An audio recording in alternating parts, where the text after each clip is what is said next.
Okay, there are seasonal foods also, correct? So organic sourcing ಮತ್ತು seasonal menu planning ಮಾಡಲು ಯಾವ challenge ಇದೆ, ಅದನ್ನು ನೀವು ಹೇಗೆ ನೆವಿಗೇಟ್ ಮಾಡುತ್ತೀರಾ? ಈಗ ಸೀಸನಲ್ ಅಂದರೆ ಈಗ ಮ್ಯಾಂಗೋ ಸೀಸನ್ ಬರುತ್ತೆ.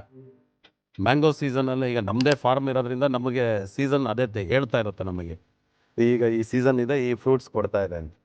ಆ ಫ್ರೂಟಲ್ಲಿ ನಾವು ಮೆನುನ ನಾವೇ ಪ್ರಿಪೇರ್ ಮಾಡ್ತೀವಿ. ನಮ್ಮ ಟೀಮ್ ಇರುತ್ತೆ, ಅವರೆಲ್ಲ ಪ್ರಿಪೇರ್ ಮಾಡ್ತಾರೆ ಏನೇನು ಮಾಡ್ಬೋದು ಜನಕ್ಕೆ. ಯಾಕಂದರೆ ನಾವು ಹೊರಗಡೆ ಎಲ್ಲೂ ಸೇಲ್ ಮಾಡೋಕ್ಕೆ ಹೋಗೋದಿಲ್ಲ. ನಮ್ಮದು ಎನಿ ವೆಜಿಟೇಬಲ್ ಫ್ರೂಟ್ಸ್ ಯಾವುದನ್ನು ಸೇಲ್ ಮಾಡೋಕ್ಕೆ ಹೋಗಲ್ಲ. ಅದನ್ನು ಒಂದು ವೇಸ್ಟ್ ಆಗದೇ ಇರೋ ಥರ ನಮ್ಮ ಹೋಟೆಲಲ್ಲಿ ನಮ್ಮ ಗೆಸ್ಟ್ಗೆ ಯಾವ ಥರ ನಾವು ಕೊಡ್ಬೋದು ಅನ್ನೋದನ್ನು ಪ್ಲ್ಯಾನ್ ಮಾಡ್ತೀವಿ. ಮೆನುನ ಮಾಡಿ ಅದನ್ನು ಮೆನು ಮಾಡಿ ಇದು ಮಾಡ್ತೀವಿ. ಒಂದನೇದು. ಎರಡನೇದು ಫೆಸ್ಟಿವಲ್ ಮೆನೂಸ್ ಮಾಡ್ತೀವಿ. ಎವ್ರಿ ಫೆಸ್ಟಿವಲ್ ನಾವು ಸೆಲೆಬ್ರೇಟ್ ಮಾಡ್ತೀವಿ ಹೋಟೆಲಲ್ಲಿ. ಇವತ್ತು ಕೂಡ ಓಣಮ್ ಇದೆ, ಓಣಮ್ ಸಾಧ್ಯ ಮಾಡಿದೆ ಇವತ್ತು ನಾವು. ಹಾಗೆ ಪ್ರತಿ ಎಲ್ಲ ಫೆಸ್ಟಿವಲ್ಲು ನಾವು ಮಾಡೇ ಮಾಡ್ತೀವಿ. ಜೊತೆಗೆ ಈಗ ನೆಕ್ಸ್ಟ್ ದಸರಾ ಬರುತ್ತೆ. ದಸರಾ ನವರಾತ್ರಿ 9 ದಿವಸ ಇರುತ್ತೆ. 9 ದಿವಸಕ್ಕೆ ನಮ್ಮಲ್ಲಿ ಪೂಜೆ ಜೊತೆಗೆ ಫುಡ್ಡು ಅದು ಎಲ್ಲದು ಚೆನ್ನಾಗಿ ಬಂದರೆ ಅವ್ರಿಗೆ ಇಲ್ಲೇ ನಮ್ಮಲ್ಲೇ ಪೂಜೆನೂ ಆಗಬೇಕು, ಆ ಥರ ಫುಡ್ಡು ಆಗಬೇಕು. ಆ ಥರ ನಾವು ಅಲ್ಲಿ ಅರೇಂಜ್ ಮಾಡಿರ್ತೀವಿ.